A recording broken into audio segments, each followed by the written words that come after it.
Students, now we'll be looking on to Mesopotamian civilization. So in our early class we talked about Egyptian civilization. So we have studied Egyptian civilization in detail. In the certain that the people of the early civilization learned many things from Egyptian. Okay, so many things were learned from Egyptian civilization because it has been considered as one of the early civilization. At the same time, they also made a new discoveries to enrich their civilization. So new discoveries were made. Now let us study the contribution of Mesopotamian to the world. Okay, so Mesopotamia is a Greek word which means land between two rivers. Okay, the two rivers are Euphrates and Tigris. So in Egyptian civilization you had Nile, here you have Euphrates and Tigris river form the fertile plain. Because of this fertile plain there was civilization which could flourish. Early tillers settled in the villages. With the growth of population, these villages developed in towns and later into cities. So what happened? These villages developed into towns, then later it was developed into cities. These plains were called the cradles of the many civilizations. So these plains were called as a cradle of many civilization, which developed and vanished around 3500 to 500 BCE. Okay, so which almost flourished 3500 years ago and came to an end in 500 BCE. Hence, Mesopotamia is called the cradle of the graveyard of civilization. So it is called a cradle, like the setting of the graveyard of the civilization. Mesopotamia includes the areas of eastern Syria, southern Turkey, and most of Iraq. It is also known as the land of Shinar. It was a center of culture whose influence extended up to Egypt and India. Okay, so Egyptian civilization, Mesopotamian civilization had to about a trade relationship with Indian people, with Egyptian people, and also it was a vast empire. So this is a map of Egyptian civilization. So you can see there is Iraq. Then you have a river Tigris and Euphrates, which is been flowing, and the map shows the Middle East region. It is very difficult to predict exactly the time the beginning of the civilization. So we don't know when the civilization was started. According to the historian, the transition must have taken place between the 4th and 3rd millennium. Okay, so 4th or the 3rd century it would have been started. Mesopotamia, unlike Egypt, was often subject to invasion by the foreigners. Okay, so what happened? Egypt was, what to say, like how Egyptian civilization had a lot of foreign attacks, the same way Mesopotamian also had a lot of foreign attacks. It resulted in the rise and fall of many empires. So Mesopotamian had a many rise and fall of empires. Five important races shaped the culture of civilization of Mesopotamia. So we had five races, okay, which is considered as the main basic um, people who lived in Mesopotamia. Okay, they are Sumerians, Akkadians, Amorites, Old Babylonians, Azarians, Chandals, and the New Babylonians. Okay, so there are almost five groups of people. So now we'll look into each people what they contributed. First one you have is the Sumerians. Sumerians were the pioneers. Okay, so they were the beginner. Okay, the beginner of the Mesopotamian civilization. They had first settled in the area of Sumer. Okay, so they settled in the area called Sumer. So they were called the Sumerians. Okay, because they settled in a particular region called Sumer.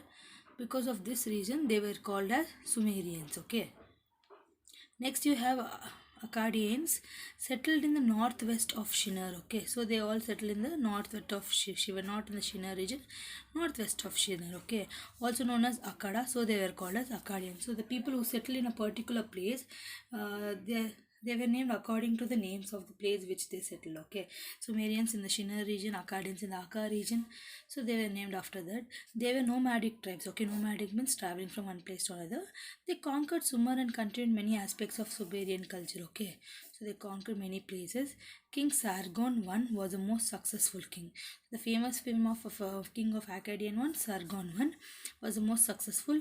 He strengthened the empire. Ajada was capital of Akkadian. Okay, so he strengthened the empire in the vast manner, and Agada was their capital. Then you have the Amorites or the Old Babylonians. They established their empire by destroying Akkadians. Okay, so the Babylonians destroyed the Akkadians.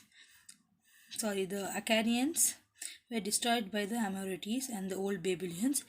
There was a period of chaos of 250 years. Okay, so for 250 years almost there was a complete chaos which was prevailing in the society. Babylon was their capital. Okay, so the capital was Babylon, and Emperor Hammurabi was the greatest king of lawmaker. Okay, so from the Babylon, old Babylon, the famous king is Hammurabi. In Akkadian, you have King Sarago, the greatest king of the lawmaker. After his death, there was a cultural stagnation. Okay, so after his death, there's a lot of cultural problem which was prevailing in the society. Next, you have Assyrians. Assyrians revived the glory of Mesopotamian. Okay, so Assyrians revived. Okay, they revived the glory of Mesopotamian during the days of Emperor Tiglath-Pileser.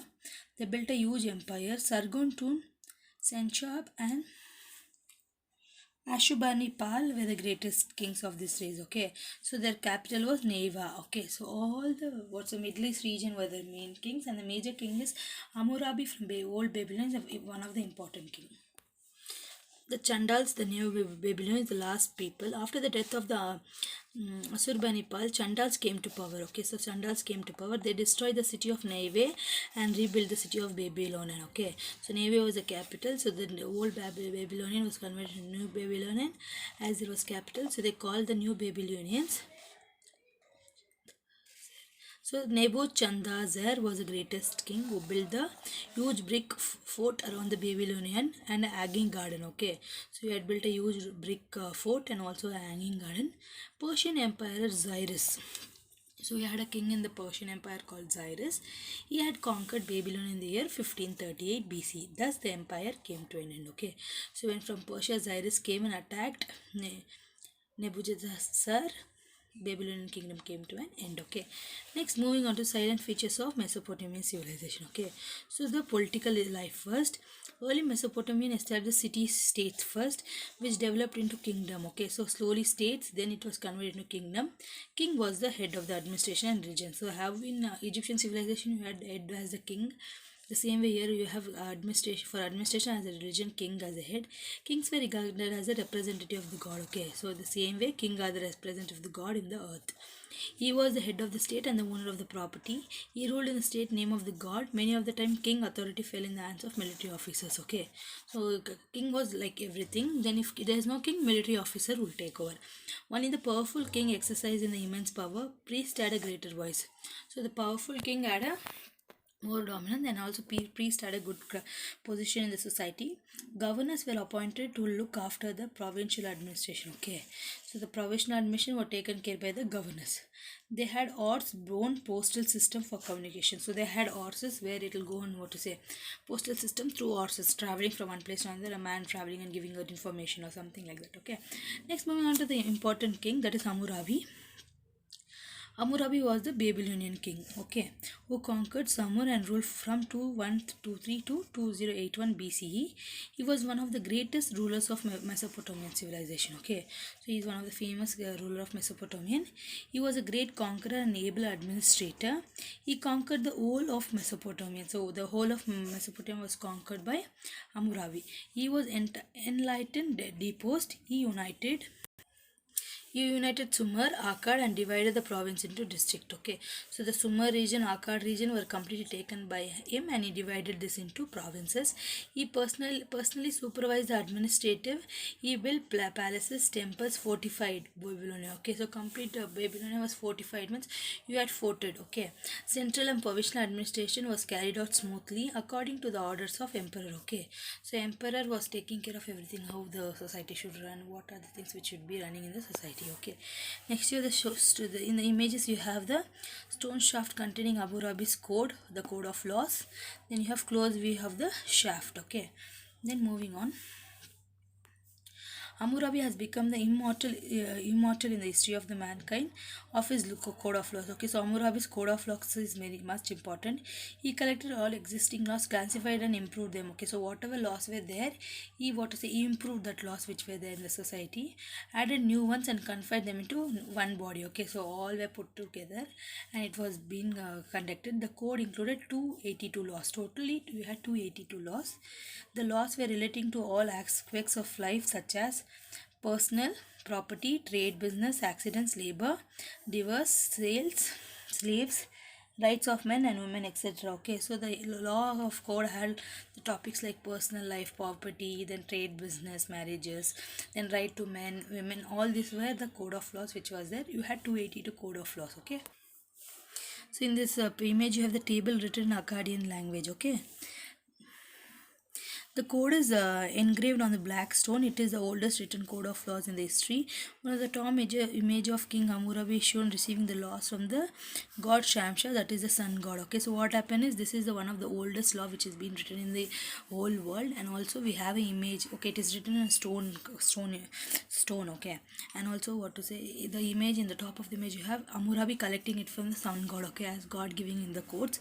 The code is a mixture of enlightened laws, barbarous punishments. Many of the laws are based on the principles of tit for that, an eye for an eye, and a tooth for a tooth. Okay, so that's what to say. It was very strict laws. Okay, it was universally applicable throughout the kingdom. So throughout the kingdom, the code of laws was applicable. It was based on the principle of complete responsibility. So it was completely based on the responsibility. Okay, the state gave justice. Individuals could not avenge, but state could avenge the way it liked. The code aimed to detain people from committing crimes. Okay, so crime should not be committed. There were provisions regarding almost the professions in the society. The code is aimed at providing equality. Okay, so equality was provided. Women were given the right to own their property, inherit the ancestral property. So women, they had a good position. They could, they could take their ancestral properties. Okay, fulfilled requirement conditions. Punishments were harsh for the people who were placed and prosperous. Efforts were made to avoid discrimination between rich and poor. The business documents to be witnessed by somebody. If a doctor failed in his duty, he had to pay compensation to the patient. Okay, so you should, what to say, efforts were made to avoid discrimination, rich and poor, and also what to say, if doctor do some mistake, they had to pay compensation. Code of Hammurabi influenced other kings elsewhere in the world of similar laws.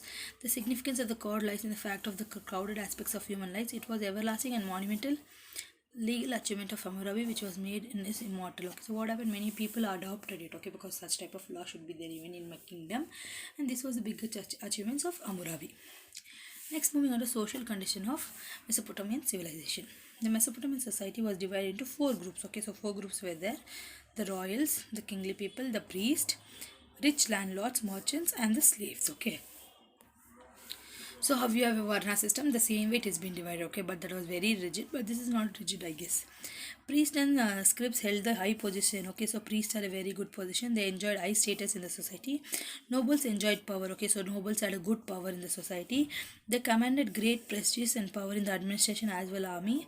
The farmers, artists, craftsmen, shopkeeper, merchants formed the strata, followed by the slaves and the lowest level. Okay, so you have what to say, upper class, middle class, strata level, lower level. So this is how it was being divided, the whole community. They could be bought and sold. Okay, slaves were bought and sold. Women enjoyed considerable freedom with the right of property. So women had the freedom in the society. They had social, religious, and economical freedom as well, the women. Next, moving on to religious condition, Mesopotamian worship nature. So the main worship was nature. They also worship the innumerable gods and goddesses. Okay, many goddesses they had worship. They insisted every man to submit unconditional to God and hope that everything in the end would be God. Okay, so they thought that everything would be God in the end. Okay, every village and city had a local deity. Every village city had a local god. Okay, like we have Kula Devata, right? Like that they had. Then they built ziggurat. Ziggurats are nothing but big temples. Okay, temples with tall towers. The temples were also centers of education. So in temple only people will go and study. Goddesses like Mudra, Ishvat, Shamsha, Uruk, Ur, and Nanar were the worshipped. Okay, so gods like Uruk, Ur, these are the gods' name. Madurak was the supreme god. Okay, Ishithar, mother of gods, and Shamsha, the sun god. Nannar, the moon god, Bel, the earth goddesses, and also goddesses of death, Asur, the god of war. They practice animal sacrifices and also believed in the magic of demons. Okay, so they believed in animal sacrifices. Also, they believed in demons, magicians, everything. Okay, then moving on to economic condition, agriculture was their main occupation. Okay, agriculture was the main occupation, followed by the cattle rearing and dairy farming. Cattle rearing, dairy farming were there. They reared buffaloes, goats, horse, donkey, sheep. They developed budding to lands, artificial irrigation. They used the water wisely by digging canals from both the rivers. Mesopotamians also built a dikes, embankments, and storage basins. Okay, so what happens? The developing in the buildings, artificial irrigation was there for them during that period, and also they built embankments to store water. It is believed that Shaduf was developed by the by them for the artificial irrigation. Okay, so shaduf, like doing artificial irrigation to what to say, to grow your crops. That was being introduced by your Mesopotamian people. You have the images of shadufs here. Then wheat, barley, fruits, dates were grown. Okay, so wheat, barley were the basic thing which they had grown. In early period they had barter system. Barter system, already in last class I had said barter system nothing but they had what to say, exchange of goods. But in the later period they used metal coins. Okay, so as they went they started using metal coins for their trading system. Weaving, dyeing, woodwork, pottery, brick making, jewelry, mining and metallurgy were the important crafts. Okay, so these are the important crafts which they used. Copper, iron, silver, gold and bronze were the metals known to them. They exported wooden and fiber cloths. Okay, so they had exported both wooden and fiber cloths to many places. Hide and dates. They imported various metals. They had trade relations with India, Egypt. So they had trade relations with the Indus Valley civilization. Horse and asses were used to means of transport. Okay, so horses, donkeys were used for means of transport. So next topic, art and architecture. We'll see in the next class.